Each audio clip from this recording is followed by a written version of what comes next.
আইনজীবী বাহ, সব কিছু হচ্ছে টাকার খেলা। 60 বছর বয়স হয়ে গিয়েছে আপনার, এখনো আপনার টাকার প্রতি লোভ লালসা মিটে নাই। একটা ন্যায্য বিচারকে, একটা অবশ শিশুটিকে যেভাবে নির্যাতন করেছে, সেইগুলি এই আইনজীবী মিথ্যা বলে প্রমাণিত করতে চাচ্ছে।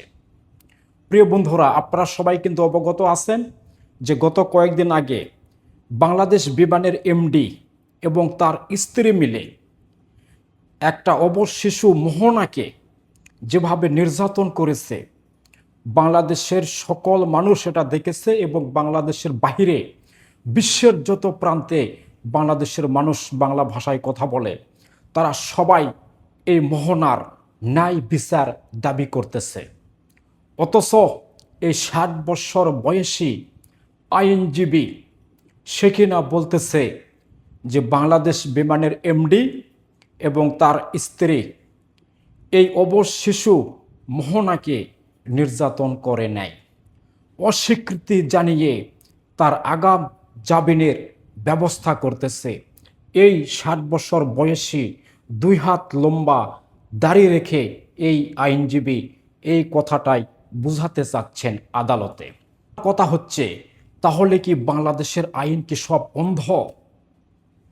ভাই, এই সকল নিকৃষ্ট কাজের যারা লিপ্ত থাকে তাদের পক্ষে আইনজীবী আসে কোথায় থেকে রে ভাই? আমি কিন্তু গত অনেক কয়টা ভিডিওতে বলেছিলাম যে নারী নির্যাতন, অবশ শিশুদের নির্যাতনকারীদের আসামির পক্ষে যে সকল আইনজীবীরা লড়বে তাদেরকে সহ মৃত্যুদণ্ড দেওয়া উচিত। ভাই, যে সোশ্যাল মিডিয়াতে যে ফুটেজটা আসছে, এই মোহনাকে যেভাবে নির্যাতন করা হয়েছে আর মোহনার মুখের যে জবানবন্দি, সবই কি মিথ্যে? সবই কি টাকার কাছে বিক্রি হয়ে যাচ্ছে? আমার তো মনে হচ্ছে তাই।